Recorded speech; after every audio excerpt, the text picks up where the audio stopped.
Well, here we are, online learning. Hoping everyone's staying positive and all right now. I think this can be sort of a weird time to make, and so a nice simple project might be a good way to start. So pinch pots are a good simple way to kind of get our hands busy and maybe kind of quiet our minds. So Penguin Foot is going to start doing these take-home kits, so you guys can have clay delivered to you, and then you can follow along on some of our videos and make some of these fun projects so that during this time, we can stay busy and happy. So yeah. If you guys have any ideas for demos or questions that you want to ask us, you can definitely still email us the same way that we used to when the studio was open. And without further ado, let's pinch some pots.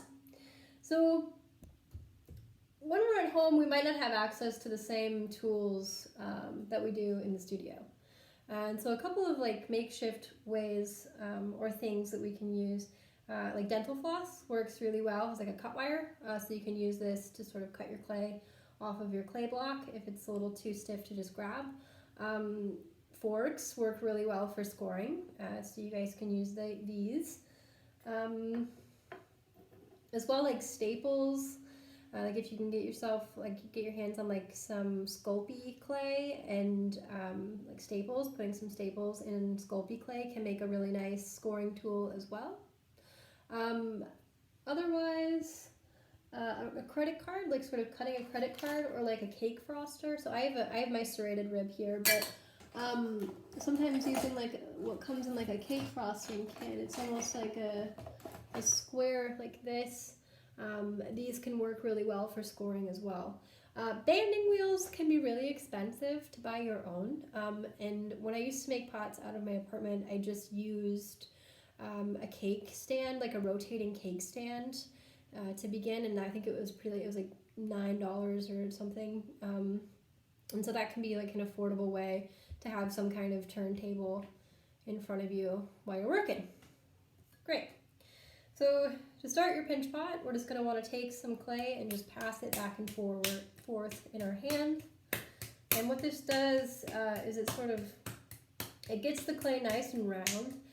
But it also gets the clay particles nice and tight so that the clay doesn't tire as we're working as quickly. And you're going to find with hand building, one of the biggest challenges is knowing when clay needs a break, like it needs a rest.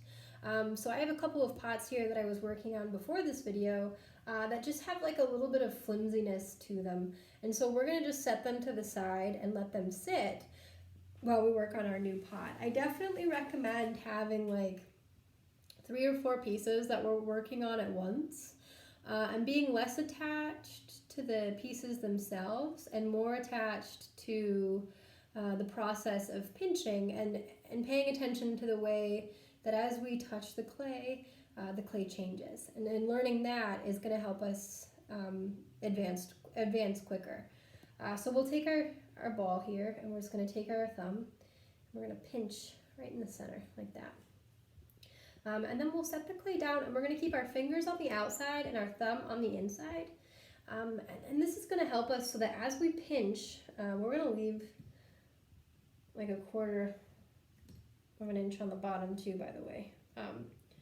Yeah, okay. And that's going to help us so that as we pinch, we're pulling the clay up instead of out, right? So having more fingers on the outside keeps the pressure on the outside, so that bringing the clay in and up, right? Like that, see? Yeah. And that helps keep the clay nice and straight, so that we don't end up with V-shaped forms. We can also, if we want more control, just use our pointer and our thumb.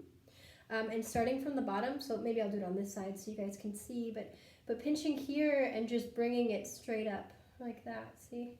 And as we're going up, we're also kind of bringing the walls in too.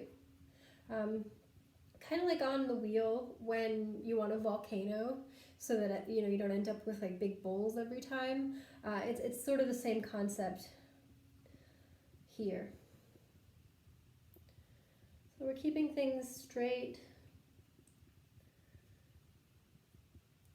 I also want to encourage you guys too, like as you're touching the clay, to think about the way that the pinch marks can play into the overall composition of the piece.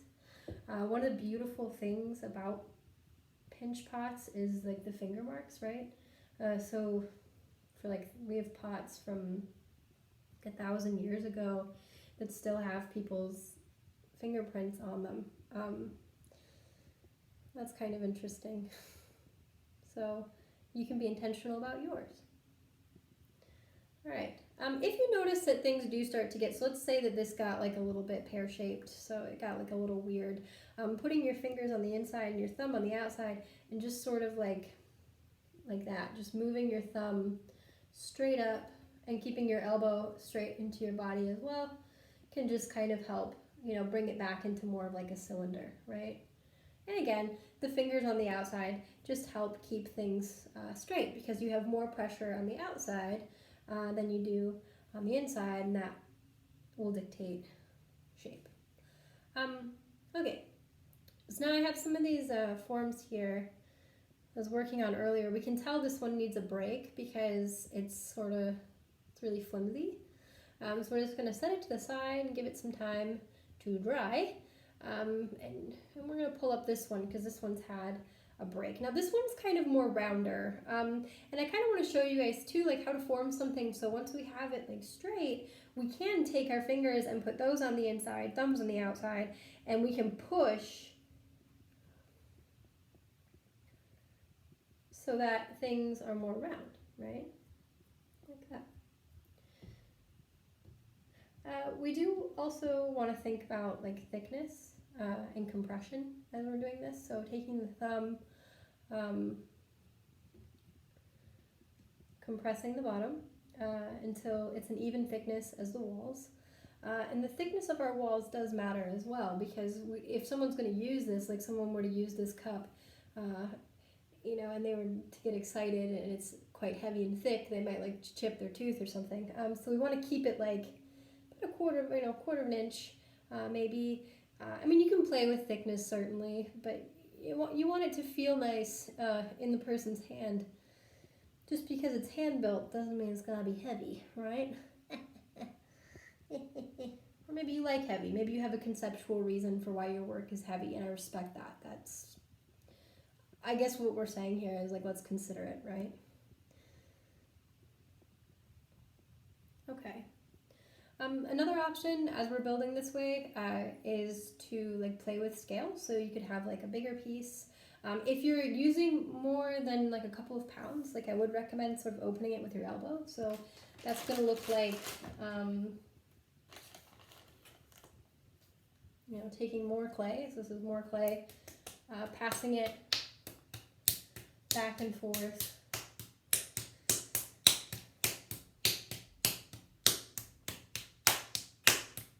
Nice and strong. This here. And then going ahead and just sort of opening your elbow. And that's just going to spare your finger joints. Like that. And then just pinching. So we're going to pinch. But this time we're going to use our fingers because we want to displace a little bit more material. But we're still thinking about like bringing the walls up and in so that we don't end up like that, right? The tips here, work on more than one piece at once. Like be rotating things, set things to the side. You know, get a new one when you feel like it's tired. We know it's tired because it's wobbly, right? And we also want to let our pieces set up before we attach pinch pots to each other. So let's say we pinch this as much as we were going to pinch it. It got, you know, nice and wide, or nice and tall, sorry. And we wanted to attach like a second pinch pot to it or actually, maybe this makes more sense. Let's do this. These are similar, like that one here. You can attach a second pinch pot like that, you know, to make like a vase, right? We wouldn't want to attach these together until they've set up enough that they're not going to like cave under the pressure of each other. But we don't want them to be so dry that we can't form them together, right?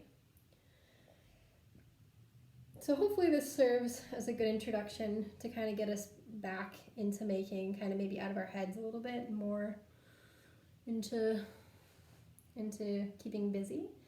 And again, don't hesitate to reach out if there's demos that we want to see, discussions that we want to have. Miss you guys, miss the studio, but hey, this is the safest way to keep making in clay right now. So we'll catch you guys soon.